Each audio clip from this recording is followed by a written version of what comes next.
from Skilton's Books, and today I thought that we were going to talk about The Cursed Child! Yay! Okay, I just read this book. Actually, no, I read it like directly when it came out. I was in the line, I was about the 11th in line. I got the book, I was so happy, and it was crazy. I went to this local bookshop that we have here and I got this, and it was wonderful. I had a great time there and I got the book! Woo! Harry Potter and the Cursed Child, Part 1 and 2 by J.K. Rowling and John Tiffany and Jack Thorne. I always get them mixed up. I say Jack Tiffany and John Thorne, but that's wrong. I thought this was great. I really enjoyed this. I thought it was funny, it was witty, it was adventurous, it was scary, it was sad, it was horrible, but I still loved it. It made me cry so many times. You would not believe. I mean, I have no tears left. I have no water left in my body to cry.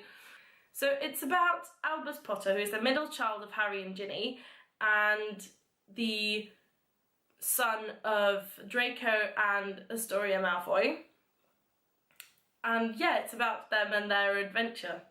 I can't really say more than that without spoiling everything. So yeah. And if you haven't read the book, then please stop watching now, because I'm going to go into the spoiler section of this video, and like, if you've read it, then keep on watching, but if you haven't, then come back after you've read it and we'll talk about it together. Okay, I just want to talk about 4 characters before we get into actually talking about the book. I really want to talk about Albus Potter.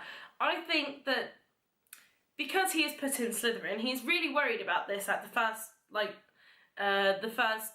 time they're at the Platform 9 Recorders. He's really worried about this, but as Harry says, like, all the time, it's alright. He's known, like, not several people, but Severus Snape was a Slytherin, and he was, like, the bravest man ever. So, I mean, seriously, Harry has no problem with his son being Slytherin whatsoever.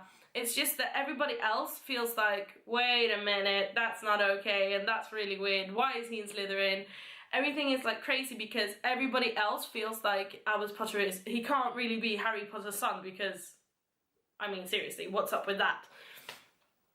And this affects Albus, like, a lot, and he feels like he's not wanted, and he feels like he's all alone, but he's all alone because he, like, gets bullied in school because he is a Slytherin, and people feel like he's weird, and he just doesn't feel at all comfortable at school. So Hogwarts for him is not the same experience that Harry had, and Harry doesn't understand why Albus is so angry all the time, and he wants to understand, but he can't really relate because he had such a wonderful experience, and you know, everything just gets muddled up, and they're having quite a lot of trouble communicating to each other, like father and son, and everything just gets in the way, and it feels like everything is going against him, and he just wants to be happy, you know, he just wants to be accepted for who he is. And then we have Harry. He is a overworked ministry employee.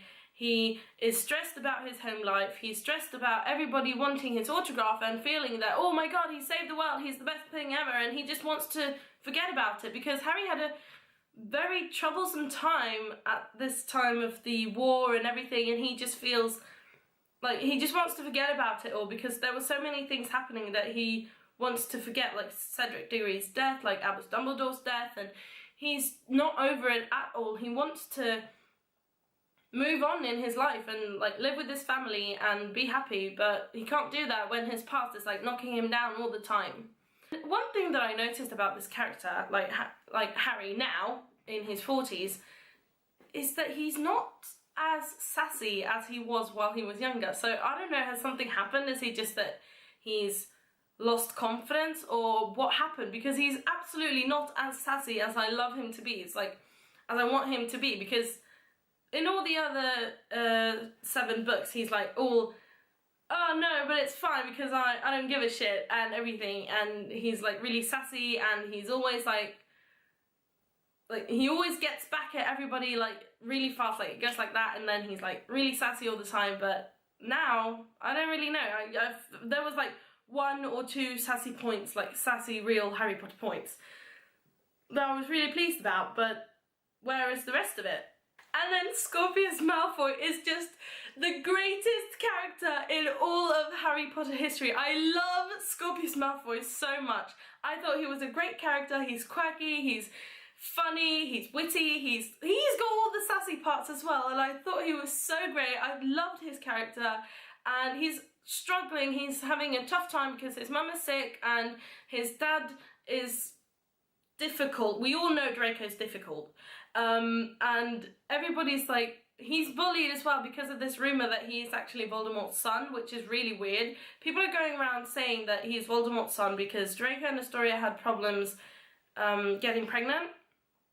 So the rumour is that Astoria took a time turner and travelled back in time, had sex with Voldemort, and went back to this present day time and lived out her life with Draco and Scorpius, but Draco not being the father. And I just know, it's just no, like further along in the story you come, you can see that this is absolutely not Voldemort's son. I mean, he's such a great character, he's so funny and he's so lovable, and there is so much love in him that I just don't even understand how people could think such a thing about him. I mean, it doesn't even make sense. And then we have Delphi Riddle. I mean, what is up with her? Okay, what do I have to say about Delphi Riddle?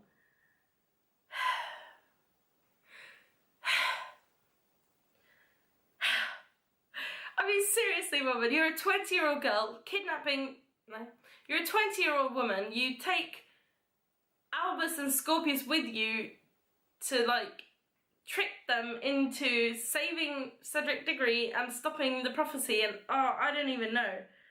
What is up with the Polyjuice Potion? Like, when they go back the first time into the alternate, when they go to the Ministry, they use Polyjuice Potion that she just happens to have, like, conveniently in her pocket. I mean, Polyjuice Potion takes like a month to brew and have ready, so what, she just had it magically in her pocket? I mean, seriously, no. No, no, no. Right there, then and there, I knew that she was up to something fishy. And where did they get the hairs from, even? I mean, they just magically have them sucked away in their bag, or what? I don't understand. But anyway, that's like a whole, where did they get the hairs from?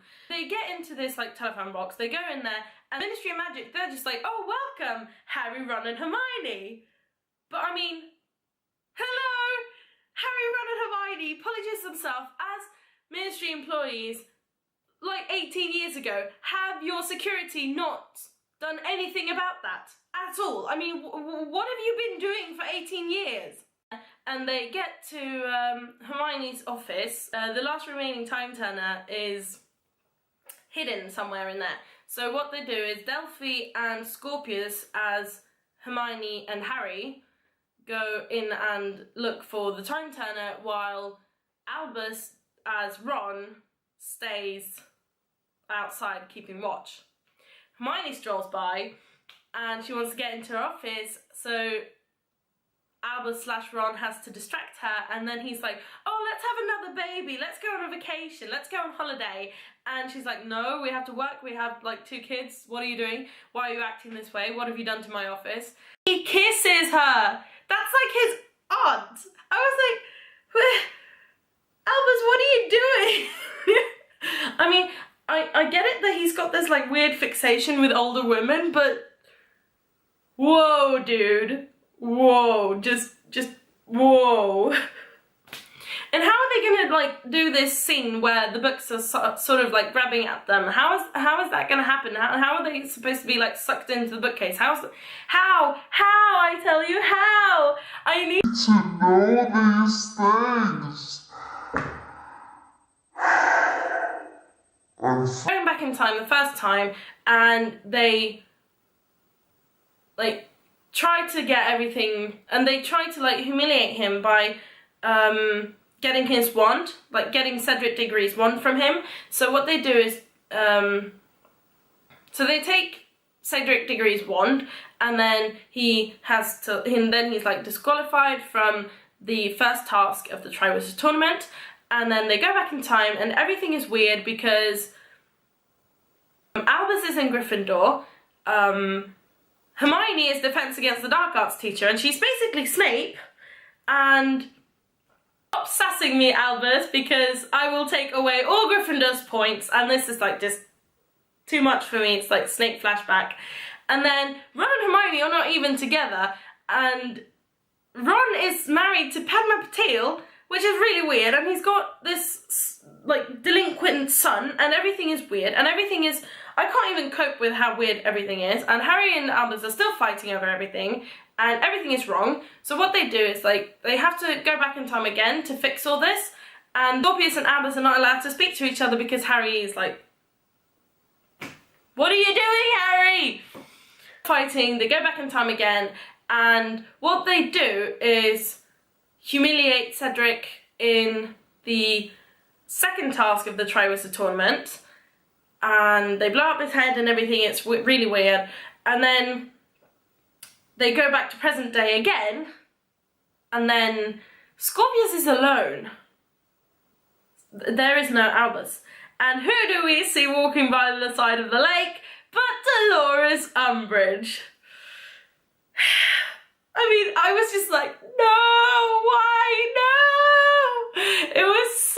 I was so freaking out at this point. I was freaking out so badly at this point. It was just, oh my god, when, oh no, it was just horrible. It was like, what are you doing here? No, go away. And she's like the headmistress and everything, and Scorpius is supposed to be like this horrible person who's like torturing muggles in the dungeons of Hogwarts, and everything is so horrible, and he's freaking out. Scorpius is freaking out big time, and everybody's like, oh, you're ruining your Voldemort day, and like, for Voldemort and Valor and stuff, and I was like, just, what is going on? Fandom has been like, oh, I wonder what would have happened if like Voldemort would have succeeded, and what would the world be like, and they've got like muggle camps. It's like very Second World War kind of deal, and we do not like this thing at all, and it's horrible, and I cried, and there's like people doing bad stuff all the time, and Cedric Diggory became a Death Eater and killed Neville Longbottom. What is up with that? I mean, how right? Evil! I mean, it's wrong, it's not okay. I'm emotionally damaged because of this. It was hard to meet Snape. And he's like, whoa, dude, you're alive. And everything is weird, and he's like, what is going on? And he talks to Snape a bit, and he tells him about this like the real world where Scorpius is from, and Snape is like, okay, what's going on here? And he's like, no way, not happening, you're pulling my leg and everything. But he believes him, so he like gets up, open this like hidden door in his office, and they both find the rest of Dumbledore's army, which is basically just Hermione and Ron. And like, Hermione is this like major league warrior kind of woman, and Snape is always Snape, duh. Snape like rugged and weird and cute as hell and goofy, and he's got this like flaming red hair, so all I could think of, all my mental eye could see was Keenan from An Ember in the Ashes as Ron, to like convince Ron and Hermione that this is not the real world, this is not supposed to happen, and then they help Scorpius like turn back time and get to the right point and like fix everything, and then Ron and Hermione like sacrifice themselves, and it's horrible because Scorpius has told them like what their future would be like, and they would be married and they would have kids, and Ron is just like, oh, but can we talk about the love thing? And it's so sad, and then Hermione's just like, oh no, but it's okay, I've always loved you, and we'll be together and we'll die together and everything. It's so sad. And I literally bawled my eyes out at this point because it was so horrible. It was so sad. And they get kissed from the Dementors, and so does Snape, but much like when Snape died again, of course, and he's like, that I'm proud that he carries my name, and I was like, ah! The present day, and Albus is with him again, and he's like, yay! Oh my god! Ah, you're here! And Albus just like, you saw me like 2 minutes ago. It's so about how Hermione is just like forever, like in every alternate universe they go to and everything, they still manage to keep the love flowing, even if they're not together. They know that they love each other, and nothing is better than that. There is nothing that will make me more happy than to see them back together. So good job, JK, good job. Back. Albus and Scorpius get back and everything is alright, and then Delphi reveals that apparently she is the daughter of Voldemort and Bellatrix Lestrange. Oh, my brain is hurting! What is going on? She was evil, but what? When was she pregnant? When? I mean, she's obviously like 20-something years old, and she says that like before the Battle of Hogwarts, Bellatrix Lestrange had me. And I was like, when was she pregnant?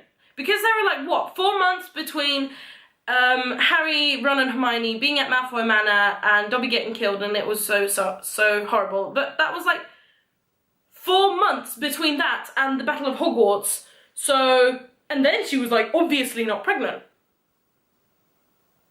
Where did he come from? Where did they use some spell? Did they do something weird? Was she hiding it? And how was she hiding it in that case? Like with one of those like weird charm things that would just like make you flat stomached? I don't know.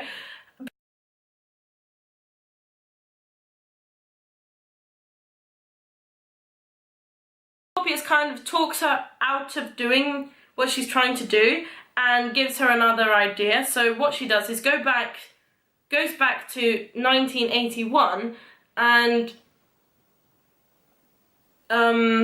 Albus and Scorpius have to like really rush towards her because they have to like touch the time turner to be able to travel back in time. So they do that with her, and then all of a sudden she's like disappeared, and they're like back 24 hours before Lily and James Potter were killed by Voldemort in 1981.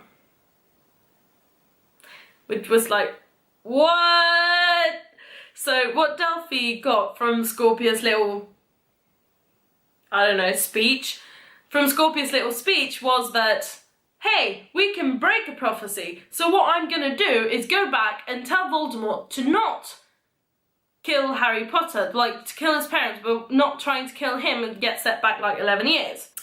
Which would be great in theory, I guess, for her, but the Harry Potter like gang arrives with Draco in 1981 because Albus and Scorpius get a message to Harry on his like baby blanket. But I mean, how did they get the baby blanket? How did they get it to write on? To like get the message out? How did they find it? Like, did they just go into the house and steal it? Did they take it? Like, did they unblanket Harry Potter as a baby? I don't know. Like, if you know, then please tell me, because that was like, I was really confused at that point. Harry Potter and the gang gets there because Draco has been hiding another time turner. The rumours that Scorpius was Voldemort's son and they used the time turner. So yeah, he's been hiding that time turner just because he doesn't want anyone to know about it, to feed the rumours. So they use this time turner to get back to where Albus and Scorpius are and to prevent Delphi from telling Voldemort anything. What they do is come up with this really weird plan where they transfigurate Harry Potter into Voldemort, because he is the one that knows everything about Voldemort, because he's had him in his head for all his life. And they sort of trick Delphi into believing that this is Voldemort, her father, and they've tried to capture her and tried to send her to Azkaban, I guess. And how are they going to make all these things happen? How are they going to do all these magical things? It's like, with CGI, yes, of course, but this is like on stage, so I'm really excited to see how they're going to do all that.